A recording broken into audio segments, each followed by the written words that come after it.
నమస్కారం. వార్తా 9 news morning bulletin కు స్వాగతం. ముందుగా హెడ్లైన్స్ చూద్దాం.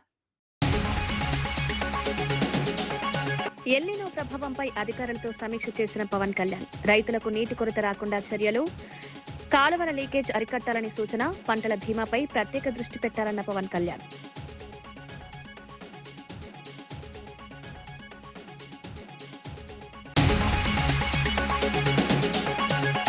ఇంజనీరింగ్ విద్యార్థులకు సీఎం క్షమాపణ చెప్పాలన్న హరీష్ రావు. విద్యార్థులను అవమానించే వ్యాఖ్యలు సరికాదన్న హరీష్ రావు. ఇంజనీర్ల గౌరవాన్ని కాపాడాలని సూచన, యువత ఆత్మవిశ్వాసం దెబ్బతీయొద్దన్న హరీష్ రావు.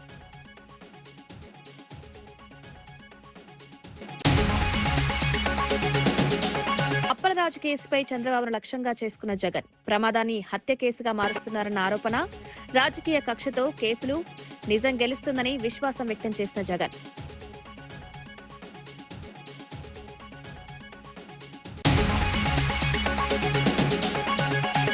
హైదరాబాద్ అభివృద్ధికి కేంద్ర సహకారం కోరిన శ్రీధర్ బాబు.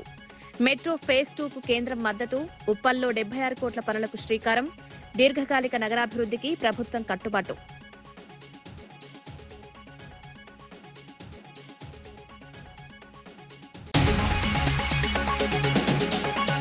జగన్ పై తీవ్ర విమర్శలు చేసిన మంత్రి సంధ్యారాణి. బాధితులను కాక నిందితులను పరామర్శించారన్న సంధ్యారాణి. ప్రజలు తగిన తీర్పిస్తారన్న మంత్రి. ప్రజా సమస్యలపై బాధ్యతగా స్పందించాలని సూచన. ఆంధ్రప్రదేశ్ ఉప ముఖ్యమంత్రి పవన్ కళ్యాణ్ మంగళగిరి క్యాంపు కార్యాలయంలో మంత్రి నిమ్మల రామానాయుడుతో సమావేశమై రాష్ట్రంలో ఎల్నినో ప్రభావంతో ఏర్పడుతున్న సాగునీటి పరిస్థితులపై సమీక్ష నిర్వహించారు. రైతులకు నీటి కొరత తలెత్తకుండా ప్రత్యామ్నాయ చర్యలు చేపట్టాలని అధికారులకు సూచించారు. రైతుల్లో ఎల్నినో ప్రభావంపై విస్తృత అవగాహన కల్పించాలని అధికారులు, ప్రజాప్రతినిధులు సమన్వయంతో పనిచేయాలన్నారు. కాకినాడ జిల్లా పిఠాపురం, పెద్దాపురం, జగ్గంపేట ప్రాంతాల రైతుల కోసం ఏలేరు ప్రాజెక్టు నుంచి 1000 క్యూసెక్ల నీటిని విడుదల చేసినందుకు మంత్రి నిమ్మల రామానాయుడికి కృతజ్ఞతలు తెలిపారు. కాలువల పూడికతీత, లీకేజ్ల నివారణ ద్వారా నీటి వృధాను తగ్గించాలని సూచించారు. పంటల బీమా అమలుపై ప్రత్యేక దృష్టి పెట్టాలని ఆదేశించారు. సమావేశంలో పవన్ కళ్యాణ్ ఆరోగ్య పరిస్థితిని మంత్రి నిమ్మల రామానాయుడు అడిగి తెలుసుకుని త్వరగా కోలుకోవాలని ఆకాంక్షించారు.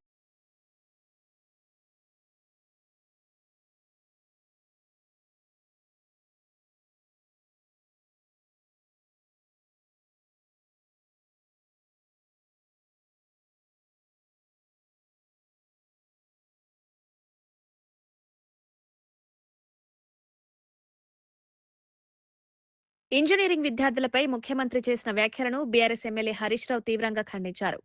ఇంజనీరింగ్ విద్యార్థులను క్రిమినల్ వేస్ట్ గా అభివర్ణించడం ద్వారా రాష్ట్రంలోని లక్షలాది మంది విద్యార్థులను అవమానించారని విమర్శించారు. తెలంగాణ, ఆంధ్రప్రదేశ్ కు చెందిన విద్యార్థులు ప్రపంచంలోని అనేక దేశాల్లో ఇంజనీర్లుగా ప్రతిభ చాటుతూ దేశానికి మంచి పేరు తీసుకొస్తున్నారని గుర్తు చేశారు. అలాంటి విద్యార్థులను అవమానించేలా వ్యాఖ్యలు చేయడం బాధాకరమన్నారు. ముఖ్యమంత్రి వెంటనే తన వ్యాఖ్యలను వెనక్కి తీసుకుని విద్యార్థులకు బహిరంగ క్షమాపణ చెప్పాలని డిమాండ్ చేశారు. విద్యార్థుల ఆత్మవిశ్వాసాన్ని దెబ్బతీసే వ్యాఖ్యలు బాధ్యతాయుతమైన పదవిలో ఉన్న వ్యక్తి చేయకూడదన్నారు. యువత భవిష్యత్తును ప్రోత్సహించే విధంగా ప్రభుత్వం వ్యవహరించాలని సూచించారు. అవమానపరిచే విధంగా ఈరోజు ముఖ్యమంత్రి గారు మాట్లాడినారు. ఏమంటాడు? మీరు చదువు చెప్పిన పిల్లలు, మీరు చదువు చెప్పి ఇంజనీరింగ్ చదివిన పిల్లలు దరఖాస్తు కూడా రాయరాదు వాళ్లకు అని చెప్పి, అంటే ఇలా చదువు చెప్పిన ఉపాధ్యాయ లోకాన్ని అవమానపరిచే విధంగా మాట్లాడినారు. ఉపాధ్యాయులు మీ సమస్యలేం అడగకండి, మీ స్కూళ్ల సమస్యలు ఏమైనా ఉంటే చెప్పండి అంటున్నాడు. ఉపాధ్యాయులు ఏం అడగద్దట. పోనీ ఆ స్కూల్లో అన్నా ఆయన అంటాడు, నేను విద్యాశాఖ మంత్రిగా ఎందుకు రాజీనామా చేయాలి అంటున్నాడు. ఇవాళ నువ్వు నిజంగా బాగా చేసినవా, బాగా చేయలేదా అనేది నీకు నువ్వు కాదు కదా సర్టిఫికేట్ ఇవ్వాల్సింది. పిల్లలు ఇవ్వాలి, ఉపాధ్యాయులు ఇవ్వాలి, లేదా ప్రజలు ఇవ్వాలి. నువ్వే పరీక్ష రాసి నువ్వే మార్కులు వేసుకుంటావా రేవంత్ రెడ్డి? ఇవాళ స్కూళ్లలో మేము కూడా ఎమ్మెల్యేగా ఉన్నాం, చాలా స్కూళ్లలో పోతుంటాం. ఈ ఇయర్ స్కూల్ గ్రాంట్ వచ్చిందా అమ్మా? వైఎస్ఆర్సీపీ అధినేత మాజీ ముఖ్యమంత్రి వైఎస్ జగన్ సీదిరి అప్పలరాజు కేసుపై కూటమి ప్రభుత్వాన్ని తీవ్రంగా విమర్శించారు.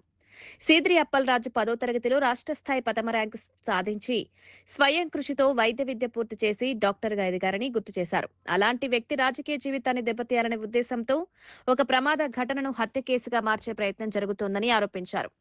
వ్యక్తిగత కక్ష సాధింపుతో కేసులను రాజకీయంగా ఉపయోగించుకోవడం సరికాదన్నారు. మాజీ మంత్రి అప్పలరాజుపై కుట్రపూరితంగా వ్యవహరిస్తున్నారని ఆరోపిస్తూ ప్రభుత్వ వైఖరిపై తీవ్ర అభ్యంతరం వ్యక్తం చేశారు. ముఖ్యమంత్రి చంద్రబాబును ఉద్దేశించి ఘాటు వ్యాఖ్యలు చేసిన జగన్ రాజకీయ ప్రత్యర్థులపై తప్పుడు కేసులు పెట్టడం ప్రజాస్వామ్యానికి హానికరం. స్టేట్ ఫస్ట్ అవార్డు ఇచ్చినాడు. చదువుల్లో ఆ స్థాయికి పోయిన వ్యక్తి తన సొంత కష్టం మీద డాక్టర్ అయ్యాడు.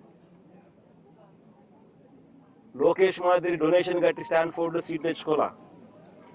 సొంత కష్టం మీద కష్టపడి చదివి డాక్టర్ అయినాడు. డాక్టరే కాదు, ఎండి కూడా చేశాడు. పోస్ట్ గ్రాడ్యుయేట్ కూడా, ఎండి కూడా చదివినాడు. చదివి ఒక మంచి డాక్టర్గా పేరు తెచ్చుకున్నాడు. తర్వాత నేను టికెట్ వైఎస్ఆర్సీపీ తరఫున టికెట్ ఇస్తే ప్రజల ఆశీర్వాదాలతో ఎమ్మెల్యేగా అయ్యాడు. దాని తర్వాత మన పార్టీలో మంత్రిగా కూడా పనిచేశాడు. అంటే ఒక బీసీ నాయకుడు, ఒక అతి సామాన్యమైన కుటుంబం నుంచి వచ్చి కష్టపడి చదివి మంచి డాక్టర్గా పేరు తెచ్చుకొని ఒక ఎమ్మెల్యే అయి, ఒక మంత్రి అయి, ఒక బీసీ నాయకుడిగా తాను ఎదిగితే అలాంటి మనిషిని ఫినిష్ చేయడం కోసం, క్యారెక్టర్ అసాసినేట్ చేయడం కోసం ఒక తప్పుడు కేసును, ఒక యాక్సిడెంట్ను ఒక కుట్రగాను, ఒక హత్యగాను దాన్ని వక్రీకరించి మలచి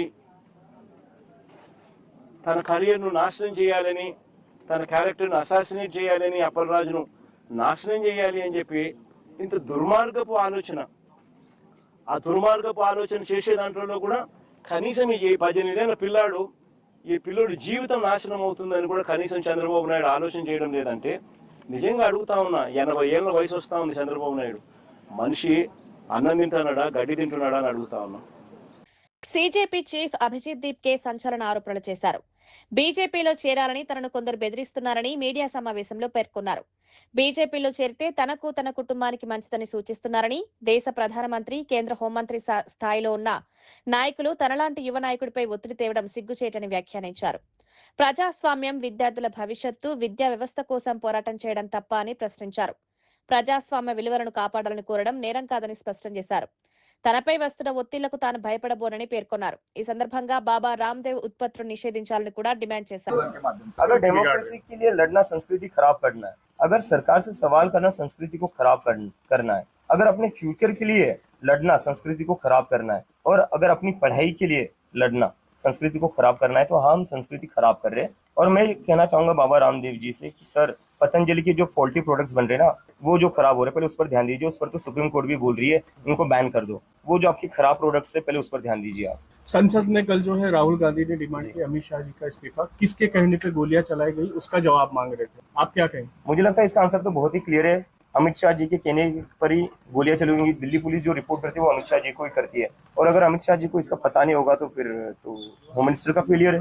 लेकिन वही बीजेपी की ओर से बयान आ रहा है कि किसी भी तरीके की गोलियां चलाई नहीं गई, प्रोटेस्ट पैलेट गन्स चलाई गई है, लोग अंधे हुए हैं। पैलेट गन्स मैंने खुद देखी चलाते हुए, हॉस्पिटल में क्रिटिकल थे वो पेशेंट्स, और गोलियां क्या नहीं चली। बिहार में क्या हुआ है, AK-47 किसने चलाई, किसकी सरकार है वहां पर?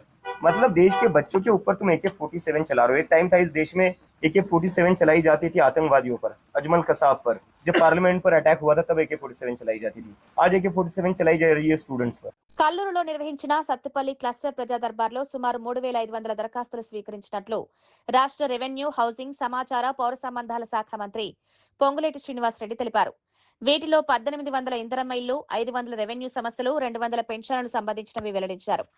భూ రీసర్వేతో మరో ఏడాదిన్నరలో రెవెన్యూ సమస్యలకు శాశ్వత పరిష్కారం చూపుతామని, అర్హులందరికీ దశల వారీగా ఇందిరమ్మ ఇళ్లు మంజూరు చేస్తామన్నారు. జిల్లా కలెక్టర్ దివాకర్ టీఎస్ మాట్లాడుతూ ప్రజా దర్బార్లో వచ్చిన ప్రతి దరఖాస్తును పరిశీలించి వేగంగా పరిష్కరిస్తామని, రెవెన్యూ సమస్యల పరిష్కారానికి ప్రత్యేక బృందాలు పనిచేస్తున్నాయని తెలిపారు.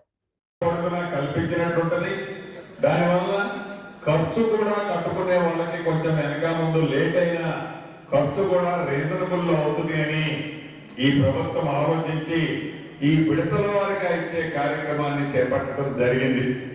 ఇక రెండో నిజం చెప్పక నేను చెప్తున్నాను, ఆర్థిక పరిస్థితి కూడా ఆనాటి ప్రభుత్వంలో ఉన్న పెద్దలు, దొరలు రాష్ట్ర ప్రభుత్వాన్ని, ధనిక తెలంగాణ రాష్ట్రాన్ని 8,000 కోట్ల 8,21,000 కోట్ల రూపాయలు 8,21,000 కోట్ల రూపాయలు మనందరి నెత్తిన భారాన్ని, ఈ రాష్ట్ర ప్రజల నెత్తిన భారాన్ని పెట్టి మంచిగా ఫామ్ హౌస్ లో రెస్ట్ తీసుకుంటున్నారు.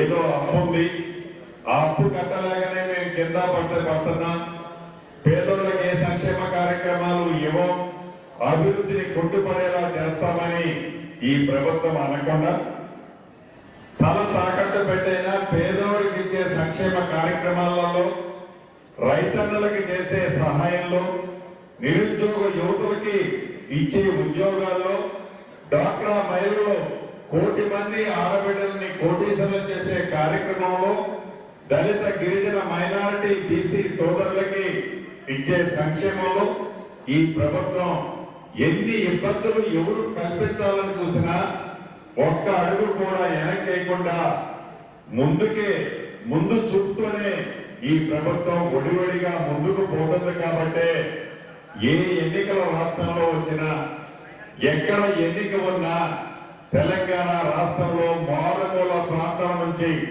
పట్టణ ప్రాంతాల వరకు మాజీ ముఖ్యమంత్రి వైఎస్ జగన్మోహన్ రెడ్డి వ్యవహార శైలిపై మంత్రి సంధ్యారాణి తీవ్ర విమర్శలు చేశారు.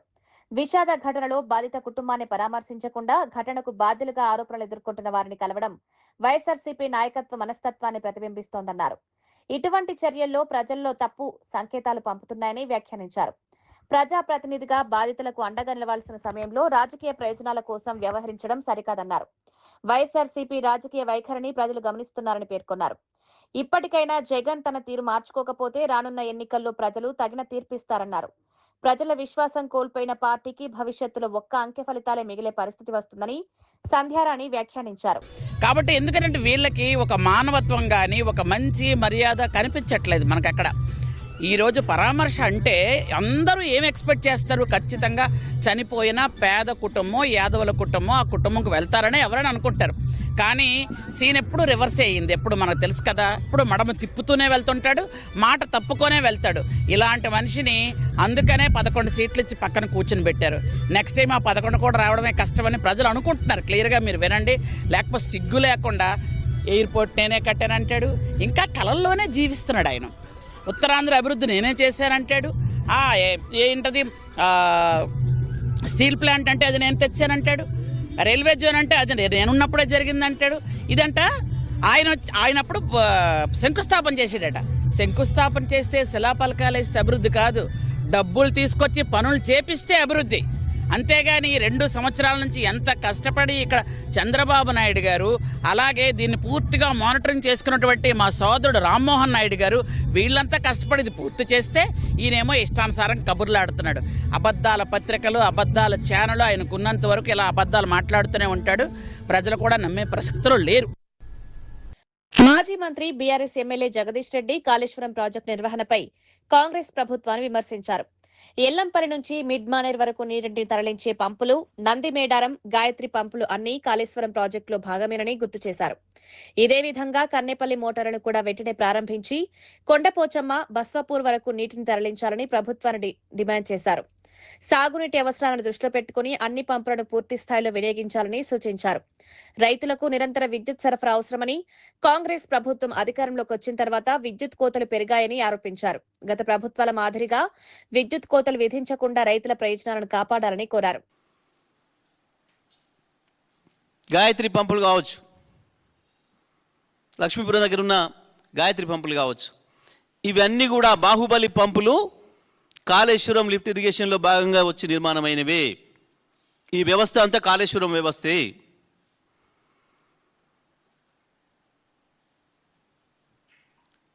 మేము డిమాండ్ చేస్తున్నాం, ఇవాళ ఎల్లంపల్లి నుంచి వచ్చే నీళ్లు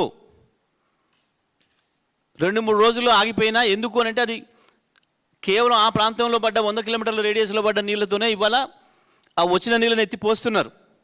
పోసి తీరాలి. మేమంటుంది అదే. ఇదే పద్ధతిలో కన్నెపల్లి దగ్గర కూడా పంపులు ఆన్ చేయాలి, కంటిన్యూ చేయాలి. ఎందుకు అనంటే ఎస్ఆర్ఎస్పికి పైన వరద వచ్చే సూచనలు కనబడతలేవు. పైన ఉన్న ప్రాజెక్టులే నిండలేదు, ఇంకా కర్ణాటకవి, మహారాష్ట్రవి. పైననే నీళ్ళు రాలే ఇంకా. కాబట్టి ఏ పరిస్థితుల్లో కూడా ఈ వైపు నుంచి నీళ్ళు వచ్చే అవకాశం కనబడతలేదు. మేము మళ్ళీ డిమాండ్ చేస్తున్నాం, ఏదైతే మీరు ఇవాళ ఎల్లంపల్లి నుంచి నీళ్ళు తెస్తున్నారో ఎల్లంపల్లిలో నీళ్లు అయిపోతే. తెలంగాణ మంత్రి శ్రీధర్ బాబు హైదరాబాద్ మెట్రో ఫేజ్ 2తో పాటు మూసీ నది పునరుజ్జీవన ప్రాజెక్టులకు కేంద్ర ప్రభుత్వం పూర్తి సహకారం అందించాలని కోరారు.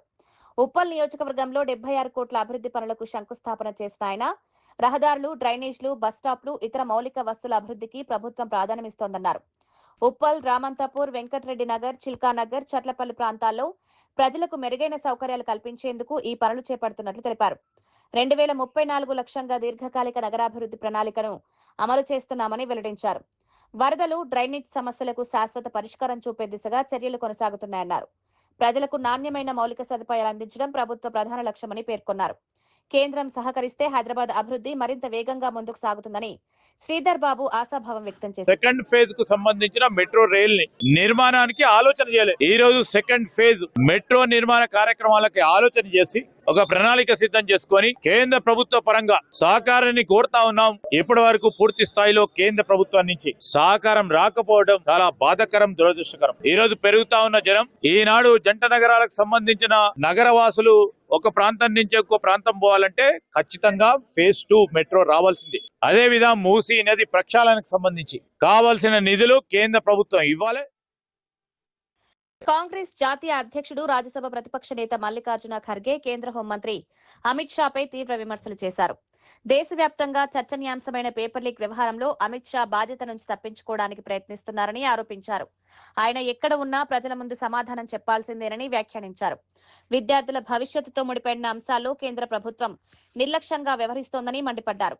పేపర్ లీక్లను అరికట్టడంలో ప్రభుత్వం పూర్తిగా విఫలమైందని ఆరోపించారు. విద్యార్థుల విశ్వాసాన్ని దెబ్బతీసే ఘటనలపై కఠిన చర్యలు తీసుకోవాలని డిమాండ్ చేశారు. బాధ్యులపై చట్టపరమైన చర్యలు తీసుకుని ఇలాంటి ఘటనలు పునరావృతం కాకుండా చూడాలని కోరారు. रेलवे स्टेशन भी बंद करे और मेट्रोस बंद करे और इंटरनेट बंद करे, ये सब ठप हो गया. ये सब आपने किया और इससे विद्यार्थी हो सके, नागरिक भी बहुत इसमें गुस्से में रहे. तो इसीलिए उनको ये एजिटेशन करना पड़ा, लेकिन आप संभाल नहीं सके, शांति से उनसे बात नहीं कर सके. 100 से अधिक छात्र इस एजिटेशन में जो थे वो घायल हो गए और आईसीयू में वेंटिलेटर राम मनोहर लोहिया हॉस्पिटल में पड़े बहुत से, और कई बच्चों को आंखों में वो प्लेट के छर्रे लगे, आंख पे लगे, पीछे लगे. आप सब देखे हैं, सब टीवी में आप बहुत देखते रहते हैं, आप देखे हैं. लेकिन ये देखकर हमको तो शर्म आई, उनको शर्म आया कि नहीं मुझे मालूम. जो मुझे शर्म आया, अरे मेरे विद्यार्थी जो गांव से आए, स्टेट से आए, उन बच्चों को पैलेट्स का यूज करके उनको मार रहे हैं और हॉस्पिटल में गिरे हैं. किसका आंख गया, किसका कान गया, किसका हाथ गया, किसका पैर टूटा. ఆంధ్రప్రదేశ్ లో కూటమి ప్రభుత్వం పాలనలోనూ ప్రజా సంక్షేమంలోనూ పూర్తిగా విఫలమైందని వైఎస్ఆర్సీపీ సీనియర్ నేత, మాజీ మంత్రి కాకాని గోవర్ధన్ రెడ్డి ఆరోపించారు. ఎన్నికల సమయంలో ప్రజలకు ఇచ్చిన హామీలను అమలు చేయడంలో ప్రభుత్వం చేతులెత్తేసిందని విమర్శించారు. సంక్షేమ పథకాల అమలు మందగించడంతో ప్రజలు తీవ్ర ఇబ్బందులు ఎదుర్కొంటున్నారన్నారు. రైతులు, మహిళలు, యువత, నిరుద్యోగులు ఆశించిన స్థాయిలో ప్రభుత్వ సహాయం అందడం లేదని పేర్కొన్నారు. ప్రజా సమస్యల పరిష్కారంలో ప్రభుత్వం నిర్లక్ష్యంగా వ్యవహరిస్తోందని ఆరోపించారు. అభివృద్ధి పేరుతో ప్రచారం చేస్తున్నా క్షేత్రస్థాయిలో ఫలితాలు కనిపించడం లేదన్నారు. ఎన్నికల హామీలపై ప్రభుత్వం స్పష్టమైన సమాధానం చెప్పాలని డిమాండ్ చేశారు. సూపర్ 6, సూపర్ 7 హామీలు అమలు చేశాం. ఇదో ఆడబిడ్డ నిధి కింద 1500 ఇస్తానని చెప్పి మేము అంతకు ముందు గతంలో వచ్చి మీకు కరపత్రాలు పంపిణీ చేశాం.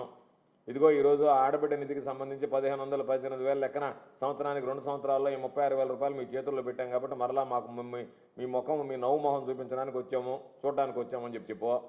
లేదా నిరుద్యోగులు ఉంటే 3,000 రూపాయలు నిరుద్యోగ వృత్తి ఇస్తాను, సంవత్సరానికి 36,000 ఇచ్చాం. కాబట్టి ఇదిగో మీ దగ్గరికి వచ్చి ఈ 36,000 రూపాయలు ఇచ్చామని చెప్పుకోవడానికి వచ్చాము. లేదు, తల్లికి వందనం అందరికి ఇస్తామన్నారు. దాదాపుగా 1 కోటి మందికి ఇచ్చేటువంటి పరిస్థితి లేదు. దాన్ని 80 లక్షలు అన్నారు. తీరా వచ్చేటప్పటికి దాన్ని మరలా కూడా ఇంకొక 20 లక్షలకు తగ్గించి ఈరోజు ఏదో అరాకొరాగా ఇస్తే కొంతమంది పాపం నిన్న తీసుకొచ్చి చూపించారు. 10,200 పడింది మాకు. అది కూడా పడుతుందని చెప్పారు. ఒకరికైతే పాపం 9,800 పడింది. 9,800 పడుతుంది అన్నారు. ఇంకా అది పడలే. కాబట్టి అదేమని అడిగితే ఈ pre matric scholarships, post matric స్కాలర్షిప్లు పడలేదు, అవి గవర్నమెంట్ ఆఫ్ ఇండియా వస్తే ఆ తర్వాత పడతాయని చెప్పాను. కొంతమందికి 8,000 చిల్లర పడ్డాయి. రకరకాలుగా అంటే పడుతున్నాయి అని చెప్పిన కేంద్ర సహాయ మంత్రి పెమ్మసాని చంద్రశేఖర్ పై వైఎస్ఆర్సీపీ సీనియర్ నేత అంబటి రాంబాబు తీవ్ర స్థాయిలో విరుచుకుపడ్డారు. తనపై వ్యవహరించిన తీరును ప్రస్తావిస్తూ నాకు సినిమా చూపించావు, నీకు భారత చట్టాల పదునెంతో చూపిస్తా అంటూ ఘాటు వ్యాఖ్యలు చేశారు. అమెరికాలో వేల కోట్ల రూపాయలు సంపాదించినా భారత చట్టాల నుంచి తప్పించుకోలేరని హెచ్చరించారు. ధనమదం, అధికార మదంతో వ్యవహరించడం సరికాదని మండిపడ్డారు. ప్రజాస్వామ్యంలో చట్టం ముందు అందరూ సమానమేనని గుర్తు చేశారు. అధికారంలో ఉన్నవారు మరింత బాధ్యతతో వ్యవహరించాలని సూచించారు. వ్యక్తిగత అహంకారంతో రాజకీయాలు చేయడం ప్రజలు అంగీకరించారని పేర్కొన్నారు. నేను కొద్దిగా స్పీడ్ గా వ్యవహరిస్తున్నాను. ఎందుకంటే గుండెల్లో బాధ నాకు. చట్టాన్ని గౌరవించవలసిన వాళ్ళు కంచె చేను మేస్తే ఏం చేస్తాం? కంచెం అట్టు పెడతామా? వాళ్ళ కంచె చేను మేసినట్టుగా రక్షించవలసినటువంటి పోలీసులే భక్షించే కార్యక్రమం చేస్తున్నారు. ఇది అన్యాయం కదా. నేను అనుకుంటున్నాను ఖచ్చితంగా పోలీసు వారు నాకు పర్మిషన్ ఇస్తారని ప్రగాఢంగా విశ్వసిస్తున్నాను. కారణం ఏంటంటే నేను చేస్తున్నది ఏం పాదయాత్ర? వినతి పాదయాత్ర. నడవడానికి కూడా పర్మిషన్ ఇవ్వరా? నడిస్తే నా కాళ్ళకి నెప్పుంటే ఆడకాళ్ళు కాదుగా. అందుకని ఇస్తారని నేను భావిస్తున్నాను. దీనికి ఏ అడ్డంకి కూడా ప్రభుత్వం కల్పించదని ఆకాంక్షిస్తున్నాను. కల్పించినప్పుడు చూద్దాం చేసేది. ఓకే, నేనేం సినిమాలు పని నేను చూపిస్తున్నాను. సినిమాలు నేను చట్టం 18 చూపిస్తా.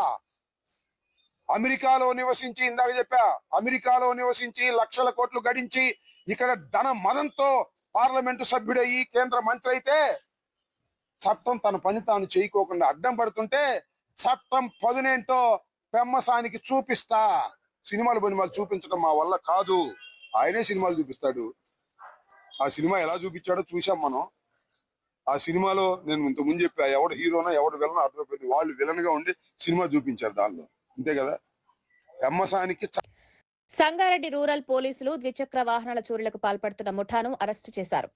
మామిడిపల్లి చౌరస్తా వద్ద వాహనాల తనిఖీల సమయంలో పోలీసులు కనిపించగానే పారిపోవడానికి ప్రయత్నించిన అమర్ రాజ్ కుమార్ రెడ్డి, అచ్చిగారి సాయి కిరణ్, ఈశ్వర్లను అదుపులోకి తీసుకున్నారు. ఈ సందర్భంగా డీఎస్పీ సత్తయ్యగౌడ్ మీడియాకు వివరాలు వెల్లడించారు. జల్సాలకు అలవాటు పడి నిందితులు వరుస దొంగతనాలకు పాల్పడుతున్నట్లు విచారణలో తేలిందన్నారు. వీరిపై ఇప్పటి వరకు మొత్తం 84 కేసులు నమోదైనట్లు తెలిపారు. గతంలో హైదరాబాద్, సంగారెడ్డి ప్రాంతాల్లో ఇళ్ల తాళాలు పగలగొట్టి బంగారం చోరీ చేసిన కేసుల్లో జైలు శిక్ష కూడా అనుభవించారన్నారు. జైలులో పరిచయమైన తర్వాత మళ్లీ కలిసి వరుస చోరీలకు పాల్పడుతున్నట్లు గుర్తించారు. నిందితులను అరెస్ట్ చేసి రిమాండ్కు తరలించినట్లు పోలీసులు తెలిపారు.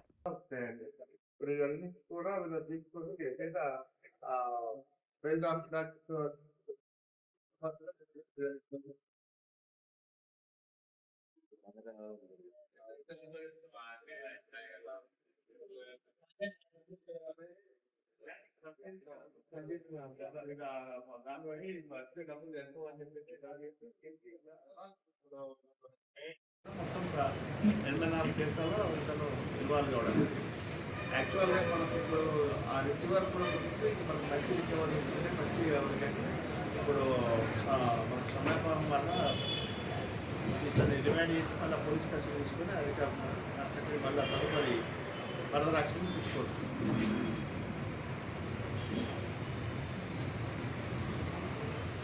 అంటే వీళ్ళకు మామూలుగా చేసి సంపాదించేటప్పుడు వాళ్ళ జలసాలకు వాళ్ళ లావిష్ ఎక్స్పెన్సెస్ ఎక్కువ కాబట్టి అన్నింటిలో ఒకటి మోటార్ సైకిల్ దొంగతనాలు, మోటార్ సైకిల్ దొంగతనాలు ఈ గోల్డ్ ఆర్నమెంట్స్, సిల్వర్ ఆర్నమెంట్స్, తర్వాత స్కూల్స్ దాంట్లో కంప్యూటర్స్, అంటే వాళ్ళ ఏవి దొరికితే అది వాళ్ళకి కావాల్సిన డబ్బులు. సిద్దిపేట జిల్లా హుస్నాబాద్ నియోజకవర్గంలోని గౌరవెల్లి ప్రాజెక్టుకు సుప్రీంకోర్టు గ్రీన్ సిగ్నల్ ఇవ్వడంతో ఎన్నో ఏళ్లుగా ఎదురుచూస్తున్న నిర్మాణ పనులకు మార్గం సుగమమైంది. పర్యావరణ అనుమతులపై దాఖలైన పిటిషన్ల కారణంగా ప్రాజెక్టు పనులు నిలిచిపోయిన విషయం తెలిసిందే. రాష్ట్రంలోని సాగునీటి ప్రాజెక్టులకు గతంలో ఇచ్చిన పర్యావరణ అనుమతులు చెల్లుబాటులో ఉంటాయని సుప్రీంకోర్టు స్పష్టం చేయడంతో గౌరవెల్లి ప్రాజెక్టు నిర్మాణానికి అడ్డంకులు తొలగాయి. ఇప్పటికే 95% పనులు పూర్తయిన ఈ ప్రాజెక్టు పూర్తయితే 8.23 టీఎంసీల నీటి నిల్వ సామర్థ్యంతో 1,20,000 ఎకరాలకు పైగా సాగునీరు అందుతుంది. దీంతో హుస్నాబాద్ ప్రాంతం సస్యశ్యామలం కానుందని అధికారులు ఆశాభావం వ్యక్తం చేస్తున్నారు. తీర్పు వెలువడిన అనంతరం కాంగ్రెస్ నాయకులు టపాసులు కాల్చి మిఠాయిలు పంచుకుని సంబరాలు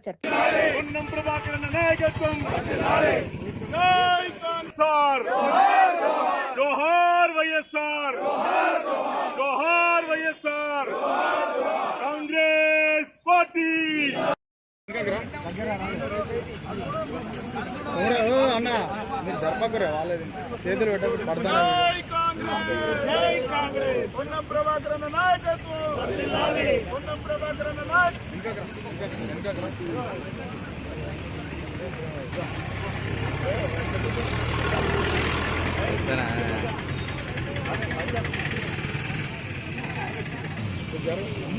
చేతులు పైకి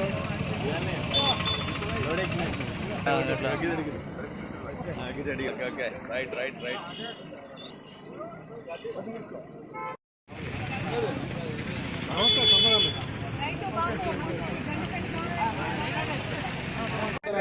ఆధ్వర్యంలో జనం పోతారండి. మరి గౌరవెల్లి రిజర్వ్ కు సంబంధించినటువంటి అంశం పైన అక్కడ నీళ్లు నింపాలన్నటువంటి ఆలోచనతో చేసినటువంటి కాంగ్రెస్ పార్టీ పెద్దలు ఆనాడు డాక్టర్ వైఎస్ రాజశేఖర్ రెడ్డి గారి హయాంలో ఇక్కడ ఈ డ్యామ్ నిర్మాణం చేపట్టడం జరిగింది. ఈ మధ్య కాలంలో మరి దాని మీద గ్రీన్ ట్రిబ్యునల్ కేసు వేసినటువంటి సందర్భాన్ని పురస్కరించుకొని నిన్న సుప్రీంకోర్టులో అటు తీర్పు చెల్లదని కేసును కొట్టివేసినటువంటి సందర్భంగా ఈ రోజు ఇక్కడ కార్యక్రమాన్ని నిర్వహించడం. నిన్న సుప్రీంకోర్టులో గౌరవెల్లి ప్రాజెక్టు, సీతారామ ప్రాజెక్టు, ఇంకొక ప్రాజెక్టు మూడింటికి పర్యావరణ అనుమతులు supreme court chief justice Husnabad Ambedkar చౌరస్తాలో అంబేద్కర్ గారి విగ్రహం ముందు, భారత రాజ్యాంగ నిర్మాత గారి విగ్రహం ముందు మనం ఉన్నాం. కాంగ్రెస్ సోదరులు సోదరిమణులు ఇవాళ ఒక శిబిరం 19 సంవత్సరాల క్రితం 9/9/2007 రోజు నాడు డాక్టర్ వైఎస్ రాజశేఖర రెడ్డి గారు హుస్నాబాద్కి వచ్చి సెయింట్ జోసెఫ్ స్కూల్ కాడ ఈ గౌరవెల్లి గంటిపల్లి తోటపల్లి ప్రాజెక్టు శంకుస్థాపనకి 19 సంవత్సరాలు గడుస్తున్న ఇవాళ మనకు ఒక మంచి వార్త తెలిసింది. మనదే కాదు అందరికీ. నిన్న సుప్రీంకోర్టు నుంచి పర్యావరణ అనుమతులు వచ్చినాయి గౌరవెల్లి గంటిపల్లికి, తర్వాత మహబూబ్నగర్ జిల్లాలో ఉన్నటువంటి ఇతర ప్రాజెక్టులకు తెలంగాణలో. అంటే ఇవన్నిటి వల్ల మన రాష్ట్ర ప్రభుత్వం ఏదైతే ప్రజా ప్రభుత్వం రేవంత్ రెడ్డి గారి నాయకత్వంలో నడుస్తున్నటువంటి ప్రభుత్వం, మనము రైతాంగానికి అనుకూలంగా పనులు చేసే ప్రభుత్వం, విద్యార్థులకు, ఉపాధ్యాయులకు, ప్రజలకు, మహిళలకు, తర్వాత అందరికీ వైద్యరంగ. సిద్దిపేట జిల్లా హుస్నాబాద్ పట్టణంలో నూతన ట్రాఫిక్ పోలీస్ స్టేషన్ ను పోలీస్ కమిషనర్ రష్మీ పెర్మాల్ ప్రారంభించారు. ప్రారంభోత్సవం అనంతరం పోలీస్ స్టేషన్ ఆవరణలో మొక్క నాటి పర్యావరణ పరిరక్షణకు తమ వంతు బాధ్యతను చాటారు. హుస్నాబాద్ పట్టణంలో రోజురోజుకు పెరుగుతున్న ట్రాఫిక్ రద్దీని దృష్టిలో ఉంచుకుని ప్రత్యేక ట్రాఫిక్ పోలీస్ స్టేషన్ ఏర్పాటు చేసినట్లు కమిషనర్ తెలిపారు. ట్రాఫిక్ నియంత్రణకు అవసరమైన అన్ని వసతులు త్వరలోనే అందుబాటులోకి తీసుకొస్తామన్నారు. ప్రజలకు మెరుగైన సేవలు అందించడమే లక్ష్యంగా పోలీస్ శాఖ పనిచేస్తోందన్నారు. జిల్లాలోని ప్రతి గ్రామాన్ని సీసీ కెమెరాల నిఘాలోకి తీసుకువచ్చే చర్యలు కొనసాగుతున్నాయని వెల్లడించారు. సాంకేతిక పరిజ్ఞానాన్ని వినియోగించి నేరాల నియంత్రణతో పాటు ట్రాఫిక్ వ్యవస్థను మరింత సమర్థవంతంగా నిర్వహించేందుకు కృషి చేస్తున్నారు.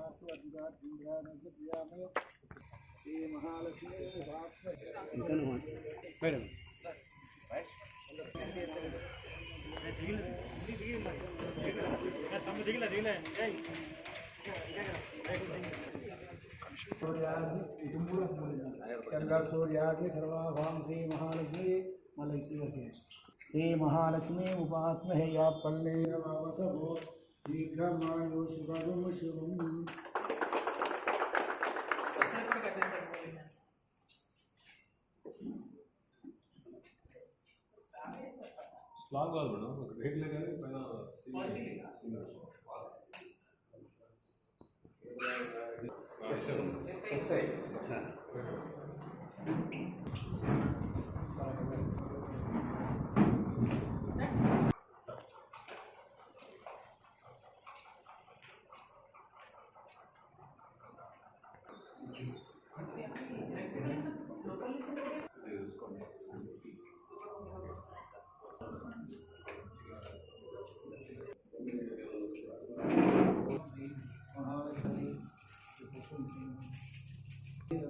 मायादेवा परिपूर्णं ददस्ते कन्याकुमारी तन्मोद्रा प्रचोदया संख्या सर्वविद्यां ब्रह्मादिपरि असुस गृहमस्ति देवानंद बाबू असतिना ओम शांति वस्तु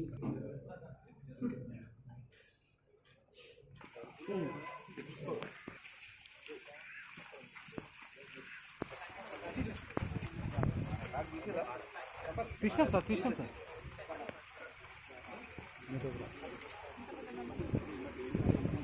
కింద పడుతుంది ఫ్రేమ్తో పడుతుంది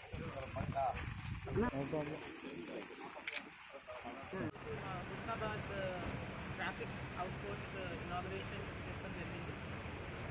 increasing traffic and increasing population సైజ్ని చూస్తూ దీన్ని అవుట్ పోస్ట్ని ఇవాళ ఒక పర్మనెంట్ షేప్లో తీసుకొని వచ్చాము. చాలా రోజుల నుంచి ట్రాఫిక్ పోలీస్ డిప్లాయ్మెంట్ ఏరియాలో ఉంది, కానీ వాళ్ళకి సఫిషియెంట్ స్పేస్ అండ్ ఒక ఆఫీస్ స్పేస్ ఇక్కడ వాళ్ళు కూర్చొని రెస్ట్ తీసుకోవచ్చు. అలానే వాళ్ళ డ్యూటీస్లో చేస్తున్న పేపర్ వర్క్ అన్నిటికీ చేస్తాక ఒక సెపరేట్ స్పేస్ డిమాండ్ ఉండింది. సో దానికోసమే ఈ ట్రాఫిక్ అవుట్ పోస్ట్ ఇలా ఇనాగ్రేషన్ చేశాం. So in future depending on ఎంత ఇక్కడ ఇంకెంత ట్రాఫిక్ రిక్వైర్మెంట్స్ చూస్తూ ఎక్స్ట్రా పర్సనల్ని కూడా పోస్ట్ చేస్తాం. వాళ్ళకి కావాల్సిన ఎక్విప్మెంట్ అండ్ ఇన్ఫ్రాస్ట్రక్చర్ అంతా కూడా ప్రొవైడ్ చేస్తాం. సో దీనికోసమే ఇవాళ we have come here and done this inauguration. So I thank El Nino ప్రభావంపై అధికారులతో సమీక్ష చేసిన పవన్ కళ్యాణ్ రైతులకు నీటి కొరత రాకుండా చర్యలు, కాలువల లీకేజ్ అరికట్టాలని సూచన, పంటల బీమాపై ప్రత్యేక దృష్టి పెట్టాలన్న పవన్ కళ్యాణ్.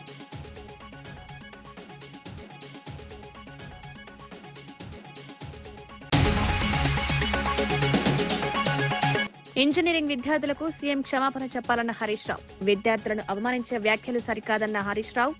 ఇంజనీర్ల గౌరవాన్ని కాపాడాలని సూచన, యువత ఆత్మవిశ్వాసం దెబ్బతీయొద్దన్న హరీష్ రావు.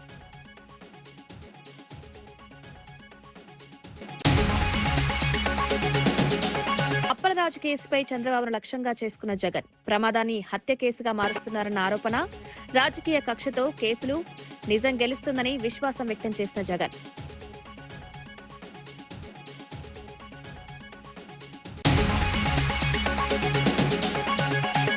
హైదరాబాద్ అభివృద్ధికి కేంద్ర సహకారం కోరిన శ్రీధర్ బాబు. మెట్రో ఫేజ్ 2కు కేంద్రం మద్దతు, ఉప్పల్లో 76 కోట్ల పనులకు శ్రీకారం, దీర్ఘకాలిక నగరాభివృద్ధికి ప్రభుత్వం కట్టుబాటు.